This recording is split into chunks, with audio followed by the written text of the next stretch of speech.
वर्ष 1871 में अंग्रेजों ने एक कानून बनाया था जिसका नाम था क्रिमिनल ट्राइब्स एक्ट। ईसाई मिशनरियों की सिफारिश पर बनाए गए इस कानून में भारत के कई हिंदू समुदायों को जन्मजात अपराधी घोषित कर दिया गया।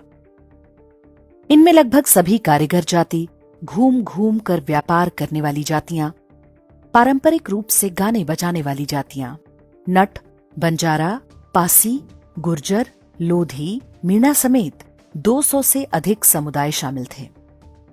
तीर्थ यात्राओं पर जाने वाले हिंदू साधु सन्यासियों को भी क्रिमिनल ट्राइब घोषित किया गया था।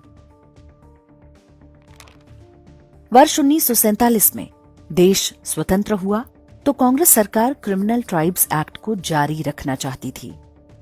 बहुत विरोध हुआ तो 5 साल बाद 1952 में क्रिमिनल ट्राइब्स एक्ट समाप्त करना पड़ा। लेकिन अब जातियों को डिनोटिफाइड ट्राइब्स कहा जाने लगा।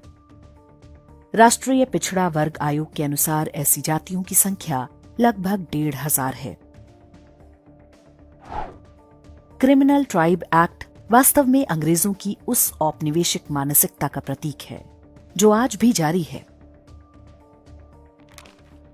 वर्ष 2011 में कांग्रेस सरकार कम्युनल वायलेंस बिल लाई थी ताकि भारत के सभी हिंदुओं को जन्मजात अपराधी घोषित कर सके।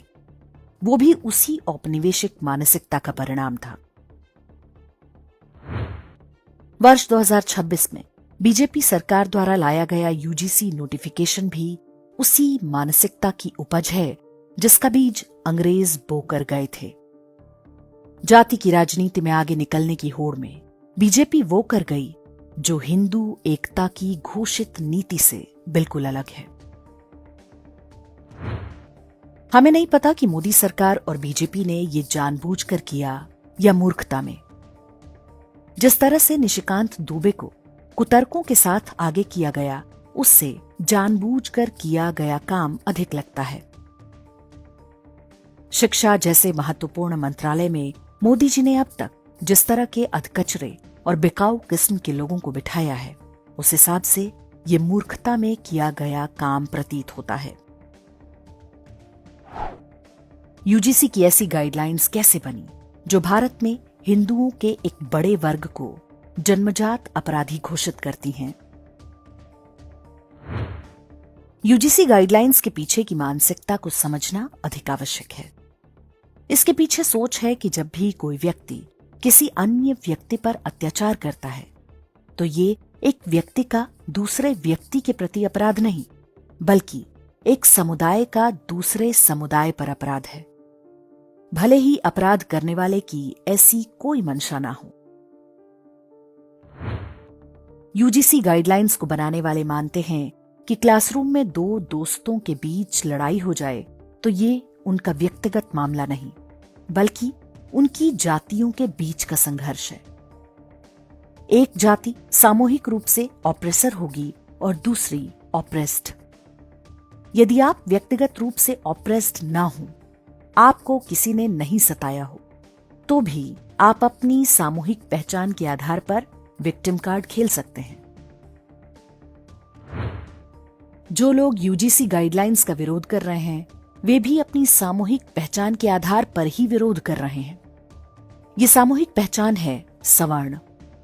उन्हें कोई बताने वाला नहीं कि सवर्ण नाम की कोई जाति नहीं होती।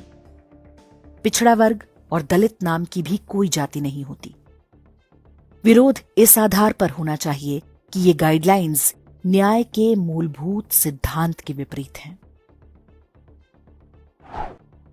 स्वतंत्रता के बाद क्रिमिनल ट्राइब्स एक्ट का जिन नेताओं ने सबसे अधिक विरोध किया, उनमें बीजी खेर, मोरारजी देसाई, गुलजारीलाल नंदा और पंडित हिरेन मुखर्जी जैसे दिग्गज थे।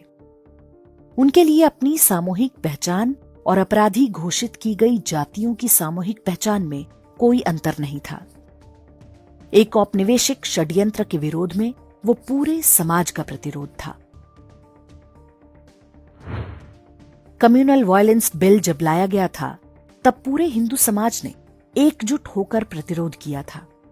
उसमें बड़ा हिस्सा भाजपा का भी था, लेकिन उस पर ऐसा करने का दबाव भी समाज से आया था। ये वही भाजपा थी जो इससे पहले आरटीई यानी शिक्षा के अधिकार का संसद में समर्थन कर चुकी थी, जिसे हिंदुओं को नष्ट करने के लिए बनाया गया था। मोदी सरकार ने आज तक उस भेदभावपूर्ण कानून को हटाया नहीं है। यूजीसी का नोटिफिकेशन भी सरासर अन्याय है। इसका विरोध होना चाहिए, लेकिन तथा कथित सवर्ण बनकर नहीं। यदि आप जाति के आधार पर विरोध करते हैं तो आप उसी ट्रैप में फंस जाएंगे जिसमें फंसाने के लिए इस जाल को बुना गया है। इसका परिणाम भी वही होगा जो 1990 में मंडल आयोग के समय हुआ था। पूरा हिंदू समाज जातियों के कई खांचों में बांट दिया गया था, जिनसे वो आज भी बाहर नहीं आ सका है। यूजीसी नोटिफिकेशन केवल सामान्य वर्गों के लिए नहीं, ओबीसी, एससी, एसटी समेत सभी हिंदुओं के लिए खतरनाक है।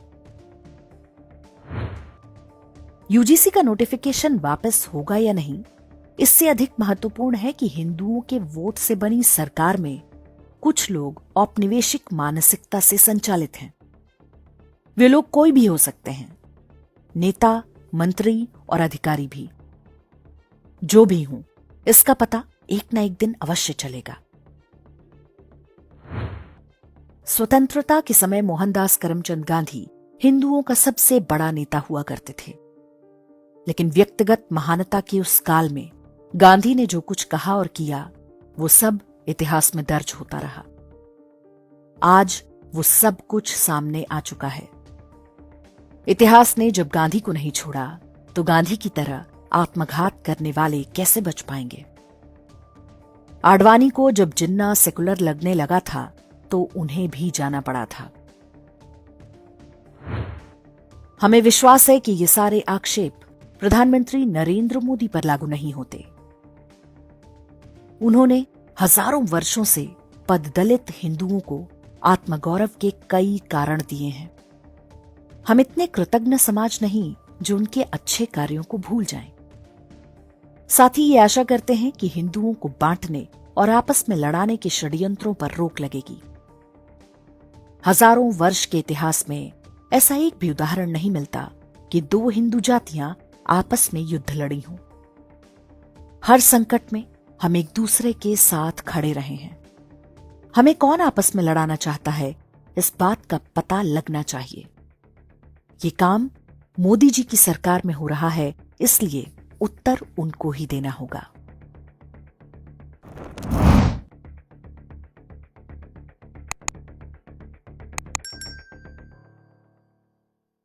इंडेक्स ऑनलाइन के वीडियो समाज को समर्पित हैं।